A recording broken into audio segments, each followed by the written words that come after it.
আজকে বানাবো কাঁকড়ার একটা রেসিপি। তার জন্য প্রথমেই কিন্তু কাঁকড়াটাকে ভালো করে ধুয়ে পরিষ্কার করে রেখে দিয়েছি। অন্যদিকে গ্যাসেতে একটা প্যান বসিয়েছি, দিয়েছি এটার মধ্যে গোলমরিচ, শুকনো নারকেল, দিয়েছি কালো সর্ষে, এলাচ, লবঙ্গ, বেশ কিছুটা কারি পাতা আর দিয়েছি ঝালের জন্য শুকনো লঙ্কা।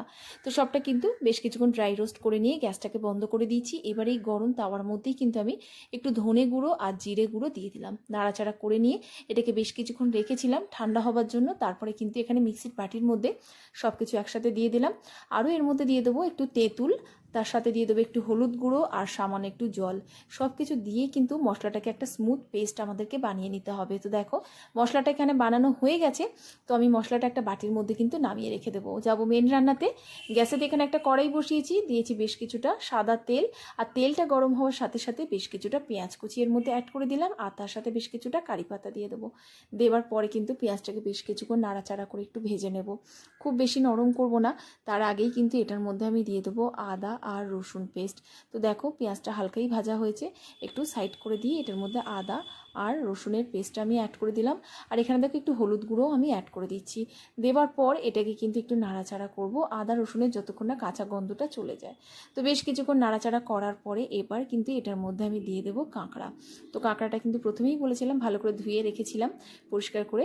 তো এটার মধ্যে আমি বেশ কিছুটা দেখো দিয়ে দিলাম নুন আর একটু লঙ্কা গুঁড়ো। তো এটা কিন্তু কাশ্মীরি লাল লঙ্কা গুঁড়ো আছে। তো দেওয়ার পরে এবার গ্যাসটাকে একটু হাই ফ্লেমে দিয়ে আমি বেশ কিছুক্ষণ কিন্তু এই কাঁকড়াটাকে নাড়াচাড়া করব।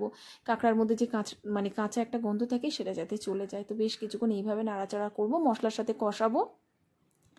তারপরে কিন্তু যে মশলাটা প্রথমেই বানিয়ে রেখেছিলাম সেই মশলার পেস্ট আমি এর মধ্যে অ্যাড করে দেবো। দেওয়ার পরে কিন্তু বেশ কিছুক্ষণ কাঁকড়াটাকে কষাতে হবে সব মশলার সাথে।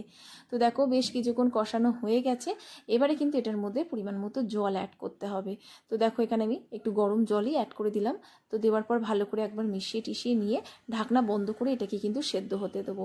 তো এই রেসিপিটা কিন্তু একটু শুকনো শুকনোই হয়, তবে যেহেতু আমি ভাত দিয়ে খাওয়ার প্ল্যান করেছি তো একটু ঝোল আমি রাখবো।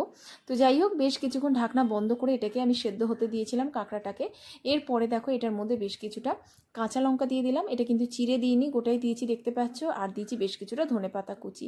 তো ব্যাস এটাকেও মিশিয়ে নেবার পরে কিন্তু আমি 2 মিনিটের জন্য ঢাকনাটা বন্ধ করে রেখে দেবো। তাহলে কিন্তু আজকের রেসিপিটা একেবারেই তৈরি হয়ে যাবে। আর রেসিপিটা ভালো লাগলে কিন্তু অবশ্যই ট্রাই করতে পারো, কারণ এই ধরনের অনেক রেসিপি কিন্তু তোমরা আমার ইউটিউব চ্যানেল আর ফেসবুক পেজে পেয়ে যাবে, সেখান থেকে দেখতে পারো।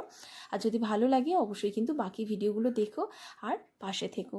তো চলো দেখা হবে আরও একটা নতুন ভিডিওর সাথে। ততক্ষণের জন্য ভালো থেকো, সুস্থ থেকো, টাটা।